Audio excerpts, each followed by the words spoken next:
और देश में लोकसभा साथ ही विधानसभा के चुनाव एक साथ कराने के प्रस्ताव वन नेशन वन इलेक्शन को आज मोदी कैबिनेट की मंजूरी मिल गई।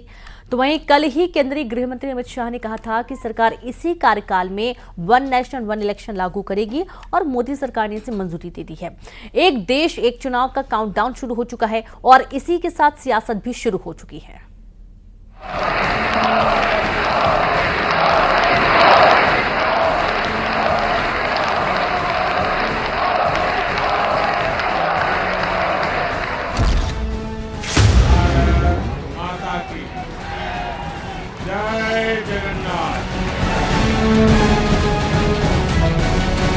कि देश ने बार बार चुनाव इस देश की प्रगति में रुकावट बन रहे। वन नेशन वन इलेक्शन के लिए देश को आगे आना होगा।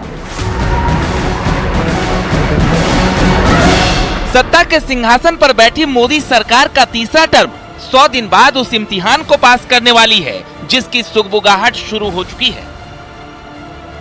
कि देश ने बार बार चुनाव इस देश की प्रगति में रुकावट बन रही। वन नेशन वन इलेक्शन के लिए देश को आगे आना होगा। मोदी सरकार उस दिशा में आगे बढ़ रही है जिससे वन नेशन वन इलेक्शन को अमली जामा पहनाया जा सके और इसकी नींव आज पड़ चुकी है। वन नेशन वन इलेक्शन प्रस्ताव को मंजूरी मिल चुकी है। मोदी कैबिनेट की बैठक में प्रस्ताव पर मुहर लगी है। बैठक में कोविंद कमेटी की रिपोर्ट को मंजूरी दी गई है। केंद्र सरकार शीतकालीन सत्र में बिल ला सकती है, यानी एक देश एक चुनाव का काउंटडाउन शुरू हो चुका है। यूनियन कैबिनेट में माननीय प्रधानमंत्री श्री नरेंद्र मोदी जी ने एनडीए की सरकार ने वन नेशन वन इलेक्शन में जो हाई लेवल कमेटी की रिकमेंडेशंस थी उसको एक्सेप्ट किया है। High level committee recommendations on one nation one election on simultaneous elections, that those recommendations have been accepted today by the union cabinet. प्रधानमंत्री ने आज अपनी कैबिनेट से वन नेशन वन इलेक्शन को कैबिनेट की मंजूरी दिलाई। ये अभी तक का इतना बड़ा फैसला है जिसके माध्यम से विकास के मामले में चुनाव की बार बार की स्थिति अलग अलग राज्यों की जब होती है तो डेवलपमेंट का काम रुकता है। और जैसा कि प्रधानमंत्री ने चुनाव के पहले ही घोषणा की थी और इसलिए पूर्व राष्ट्रपति श्रीमान रामनाथ कोविंद जी के मार्गदर्शन में एक आयोग बना था जिसने रिकमेंड किया और माननीय प्रधानमंत्री जी ने वन नेशन वन इलेक्शन करके लोकतंत्र को मजबूत करने का काम किया है।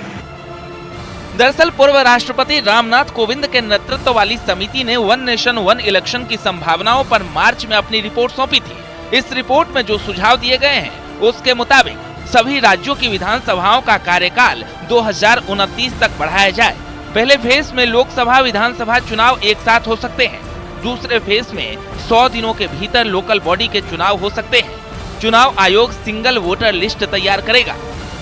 हालांकि वन नेशन वन इलेक्शन पर सियासत भी शुरू हो चुकी है। ये देखिए, ये प्रैक्टिकल नहीं है और ये चलने वाला नहीं है।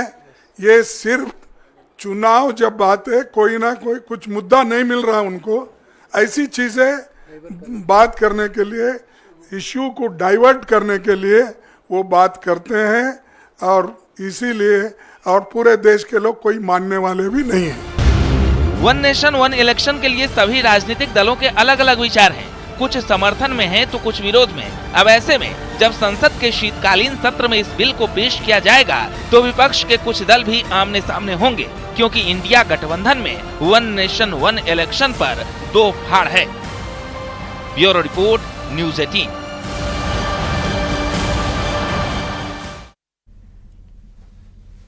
देवास में जवेरी राम मंदिर ट्रस्ट की जमीन का मामला एक बार फिर से गर्मा गया और इस मामले में पूर्व मुख्यमंत्री दिग्विजय सिंह देवास पहुंचे, जहां उन्होंने कलेक्टर से मुलाकात की और ऑडिट करवाने की मांग की।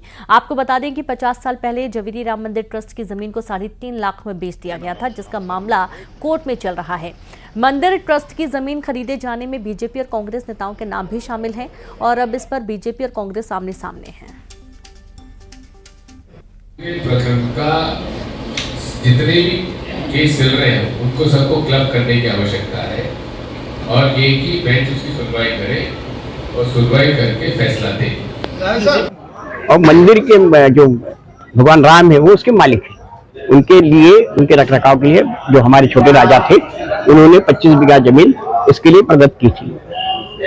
वाले ट्रस्ट बना, ट्रस्ट का जबकि कोई रोल नहीं था, उनका मंदिर की जो सेवा करेगा उसको मिलेगा, लेकिन वाले ट्रस्ट बना। ट्रस्ट बनाने के बाद ये 25 बीघा जमीन की अफरा तफरी करने का काम शुरू हुआ, एक नहीं, दो, तीन, 4 बार जैसा।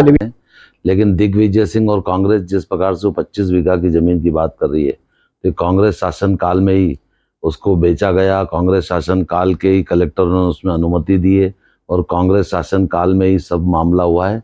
मैंने समय समय पर जिलाधीश महोदय के और इसी के साथ इस बुलेटिन में इतना ही। नमस्कार।